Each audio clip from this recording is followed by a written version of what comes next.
I get excited about. Jeru the Damaja is here. How are you? International rapper in every sense of the word. Thanks for doing this, man.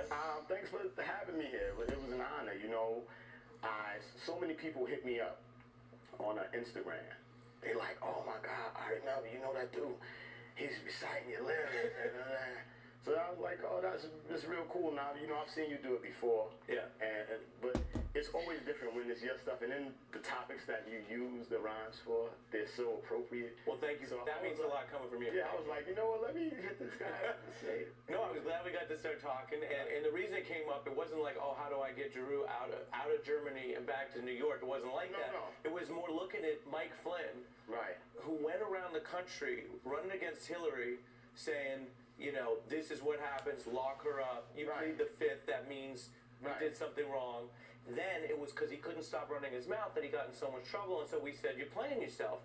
And let's be clear, people have been quoting that for a long time. I want to show you people in hip-hop today, and some of the younger, newer viewers may know these folks even maybe more than the know me, forefathers. sure, right. Let's take a look. Playing yourself. Let's play a new segment right now. Let's have a little fun. It's called Congratulations. Congratulations, you played yourself. So all that people really talk, how you're playing yourself, you're playing yourself, you're playing yourself. Congratulations, you played yourself. I'm giving the congratulations you played yourself to America. It's like his version of Donkey of the Day, whatever they call it. The direct citation. Other people call it and others say it. Right. What does it mean you played yourself? It basically means that you made a fool of yourself. That nobody had to do anything to you, you did it to yourself. And that's what a lot of people do in general. You know what I'm saying? I don't like to say too much. See, when I say I'm playing myself. No, but seriously, a lot of people, they write checks that they're behind can't cash, as we used to say. They talk a big game, they put out all of these different ideas and things, but are not willing to back them up. Or when the heat comes, they run in the other direction. And that's a big issue in hip-hop. The kitchen which get is too a big hot issue in for America. Sometimes people ask me about what is hip-hop and hip-hop culture. Well, hip-hop is one of the most American art forms from America, so it's American culture. Right. So we say we have a bravado problem, or a materialism problem, or a violence problem, or a gun problem. Yeah, we have that in hip-hop to some degree, I would argue. Of course. We have it across America. Of course. So what does it tell you coming out of, you come out of New York. Right. You've gone global, I want to get to that. Right. That the hip-hop culture and the American culture believes in the bravado and the celebration, sometimes before you're there, before you got it. Well, I mean, first of all, American culture was always about bravado. This place has been taken from other people who were here for thousands of years before, right? Right. They came, kicked them out. It's bravado. They used their guns. Hip-hop is about bravado because when you don't have much, all you have is your word. And you use your words to make yourself shine. Right. And that's what that came from, the braggadocious nature of hip-hop. But what happened is, before it was so much video and the internet and all of those things, hip-hop was art imitating life. Now, it's life imitating art. Right. So people see these guys on there with the guns and this and tattoos on their faces, and they want to be that because they think that that's real. But then when guys get locked up, like, let's say, Tekashi 6ix9ine, they go right against the street code. Funny, I mean, Dapper Dan talks about how when he was designing his clothes in Harlem, originally he was dressing the gangsters who had money. Right. And then the rappers came in and wanted to dress like the gangsters. Right. And then he said the next wave was now the gangsters trying to pretend to look like rappers. And it's a cycle. It's a cycle, and that's what it is. But, you know, the thing is, a lot of these rappers, I grew up in East New York in the 80s when crack first came out. It was really hard. Life was rough. I mean, I knew some really shady individuals, and I took part in some things that I wouldn't be proud of as an adult. Doing dirt. It's like, back in the day, he said it was rough out there. Right. You pick one. And people glorifying that. That's why I came out with my records the way I came out with my records, against the violence, against the hatred, because that's where we grew up. That's what I grew up in. So that's what I wanted to kind of push back and think that maybe through this music, we could bring the world together and make it a nicer place. Even though, I mean, I was quite arrogant. I thought I knew it all. Well, you were bravado about the consciousness. You're mentioning what you were doing. May I go Jeru to Jeru? Yes, you may.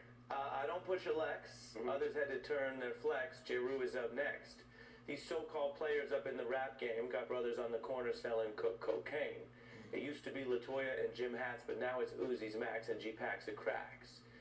And then you say, everybody's psycho or some type of good fellow. Me, I keep it real. That's all swine like Jello. Yeah. Did you know I you remember were all going to come that. out and just sort of put a big part of the game on blast? Because at that point in time, you were going up against what was radio rap. I didn't care. I didn't care because I was from the streets of East New York.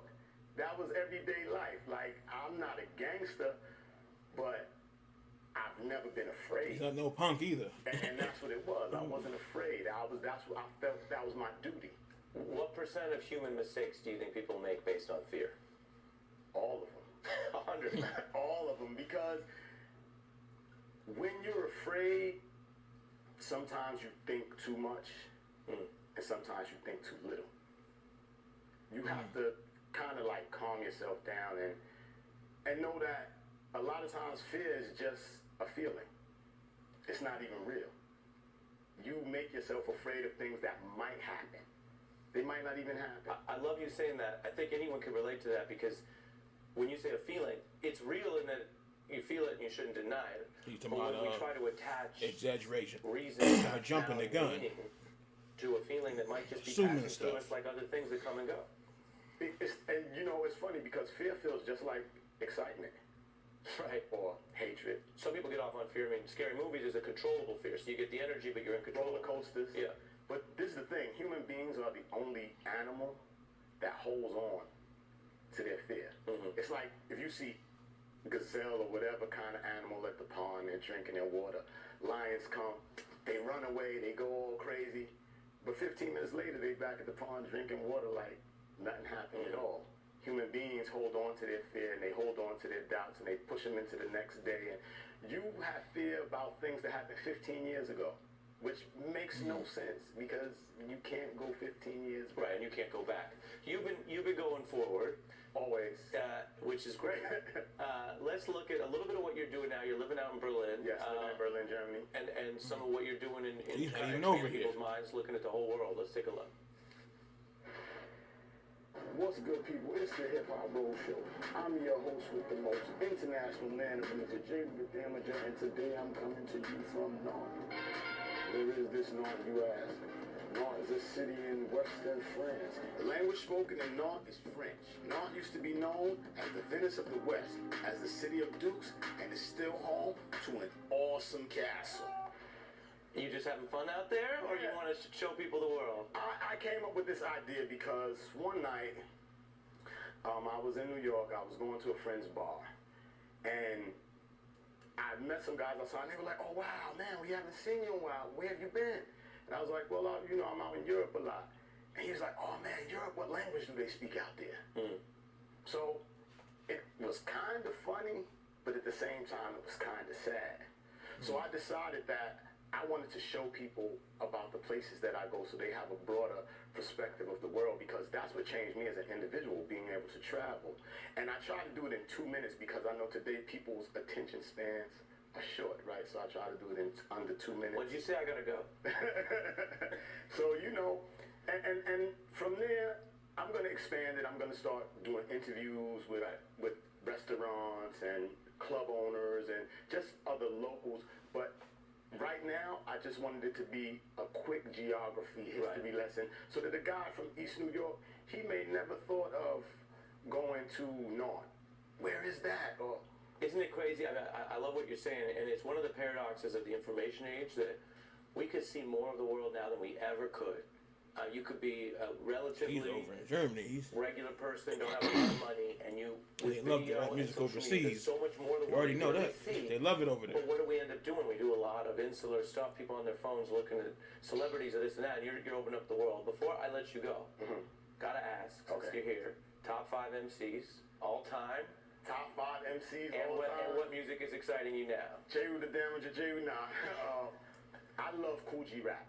Yeah. Cool G Rap is my #1 all-time favorite. I think Got that. his style of rhyming was it was incredible. He said things in one verse that dudes don't say on whole records now. Yeah. The amount of words, the amount of verbiage. Number 2. Number 2 is Big Daddy Kane. Okay. Kane. I saw him on your show. Yeah, I was gonna say I saw him on your show. I love Kane because Kane was just Brooklyn.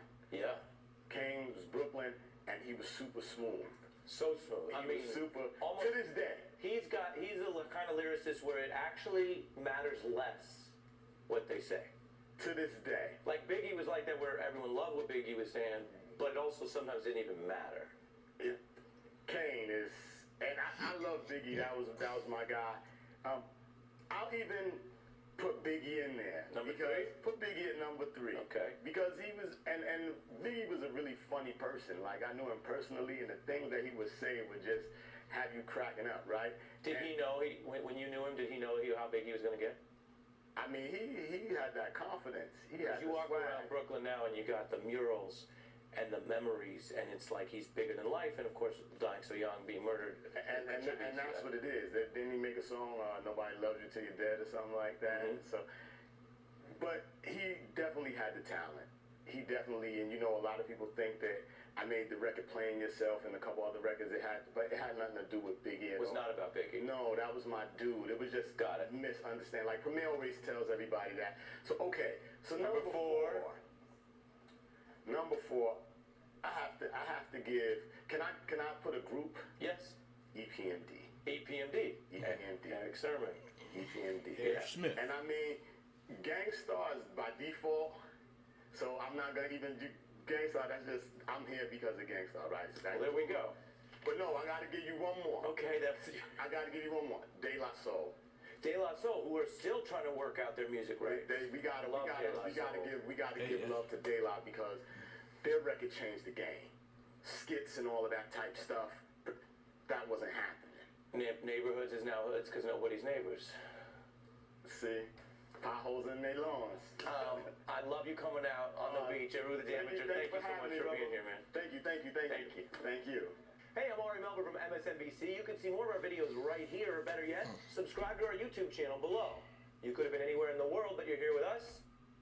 Yeah, I don't should have watched that much of the news like that. But this is interesting. Jeru the Damager. Getting back to that with y'all missing videos again. It is a little frustrating because some of y'all not clicking the bell, but he wasn't in the top 50, and I still can't get over how the hell was Redman not in there. Talking about the top 50 thing. And then I saw I was gonna make a video, but I just changed my mind. Talking about this top 10.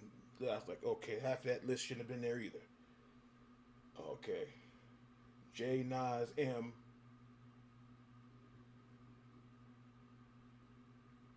Maybe even Kendrick, but a lot of this stuff had no business there. But yeah, this man right here, how was he not in the top 50? Like I said, you could have took off 20 or 30 people from that list and rearranged it because it was horrible. This was horrible. But yeah, it's bad. Yeah, as a matter of fact, whoever made that list, in the words of Jeru, played themselves. That list was terrible. It's horrible. I mean, just stinking rotten garbage. But yeah, this man should have been somewhere on that damn list. What the hell?